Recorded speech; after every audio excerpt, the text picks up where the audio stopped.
Hi there, Kate Bora and Fiona Pearman joining you for this week's live, where we're talking about a systemic approach to mentoring. And mentoring has, for many, many years, been an incredibly popular leadership development tool. I've been facilitated mentor programs in organizations, in industry bodies. I've been a mentee, I've been a mentor.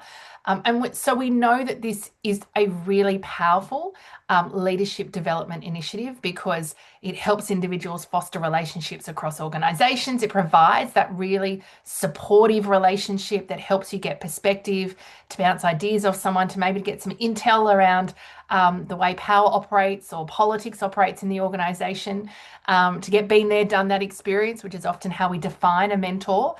And to be able to create connections and potentially open doors that previously the mentee hasn't had access to. So it is a really important container and relationship, provide reflection, to provide activation, and to really support leadership development capability and importantly, career progression.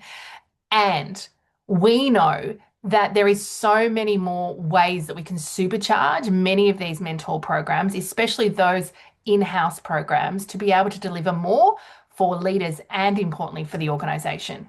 Yes, I think what we have is something that most organisations have experimented with. We've tried mentoring, we've done various things with it, and it's useful. It is, without a doubt, one of the things that we know works really well.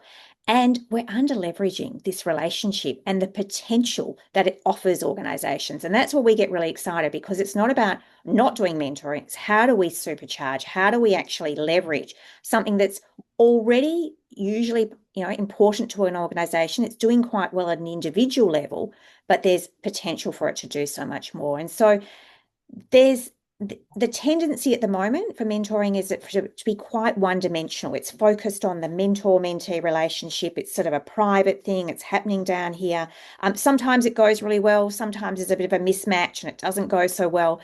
There's not really much that goes beyond what's happening between those pairs of people. And while that can be rich and useful, we see that there's so much more that people could be doing. What we often hear as we're debriefing and facilitating mentoring programs is mentors will come to us and they'll start to observe or they'll see patterns. And when they're talking to each other, they'll see things where people are getting stuck. This seems to be a constant issue, or I've heard this a few times, or a couple of us were talking and we heard the similar story. They get to see some of the deeper layers of what's actually happening culturally, some of those things that are going on beneath the surface, the ways in which maybe people aren't included, the ways in which bias is playing out, the ways in which informal, those unseen or unwritten rules and power structures are influencing who gets visibility, who gets opportunity. So the opportunity here is, if we were to take a systemic approach, how could that elevate what is already a good piece of work, mentoring, into something really phenomenal? Yeah, I think, at an individual level, it would still continue that individual development work, that focus on the individual, but it would broaden the conversation out to include an understanding around the system I'm operating in and how that's impacting, supporting, or hindering me potentially to achieve my goals. So it's a very environmental, system orientated conversation as well as individual. I think if we think about it at the second level in terms of what it means for leaders and the organization, it builds systemic awareness for leaders, this capability to be able to understand, observe, to notice, and to coach in their mentees, systems awareness. And then importantly, to be able to take those insights back to the organization to help them gain clarity around what is really supercharging potentially initiatives in the organization, and importantly, what could be hindering some of the really good work and initiatives that are not necessarily having the impact that we think that they should in isolation. And so, what we're doing is moving mentoring from being purely developmental to starting to become a diagnostic tool to help the organization understand potentially, where pipelines are leaking, where inclusion gaps exist, where power and politics feels unfairly or unevenly distributed, where these things are really favouring one group over the other. So you might be thinking, well, how do we do this practically? We don't want to create something that's a whole lot of time or admin or too complex. And so we've got a really straightforward framework. It's 4 parts. We call it the 4 S's. And the design here is to be quick and easy. How do we distill and extract this intel in a way that's useful? We start off with C. We get mentors really adept at using this systemic lens. And this sounds like something big, but actually it's probably been something you've been doing for a long time. It's just we give language to the way in which you notice patterns, what you think about, how you make meaning of things. And that then allows us to surface. That's the second S, how we can have a quick structured capture of what it is you're seeing, what it is that's being noticed, how we draw that in, and then we synthesize. How do we identify the patterns across the data? Because this is the intel points that give us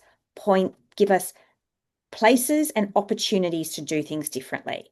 Once we know what's going on, it doesn't take that long to shift. And we can shift because we've got all the insight and intel. And so now that feeds into what we need leaders to do differently, what opportunities there are for them, and the action steps they need to take. Yeah, I think importantly, there's a really important step here, which is organizations need to be willing to listen to the patterns, the insights that leaders are sharing back up. And sometimes that can be uncomfortable because it can reveal inequities in access, inconsistency in leadership behaviours, perhaps hidden biases, gaps between policy and lived experience.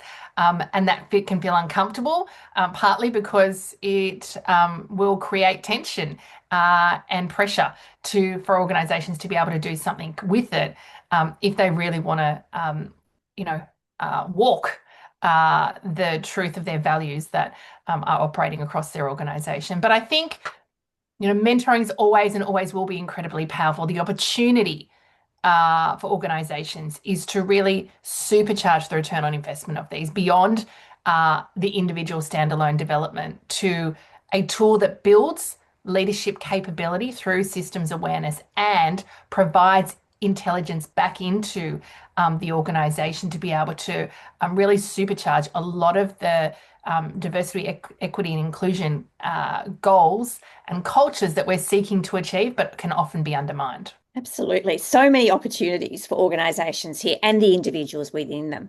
If as an organisation you're interested, we're going to encourage you to reach out at info@coreconfidence.com.au. And if you've enjoyed this conversation and you think it would be useful to someone in your network, please tag them or share it with them. If you'd like to see more of our confidence conversations, head over to our YouTube channel where there are hundreds and hundreds of videos on loads of topics, and also alumni from our Acts of Confidence program sharing the shifts and transformations that they've had as being part of this work. And when you're ready to go deeper with your relationship with Core Confidence, visit our website, coreconfidence.com.au. Thanks for tuning in today. Don't forget to hit subscribe on your YouTube channel for more insights on confidence, leadership, and complex work environments. We drop new videos regularly and we'd love to share them with you.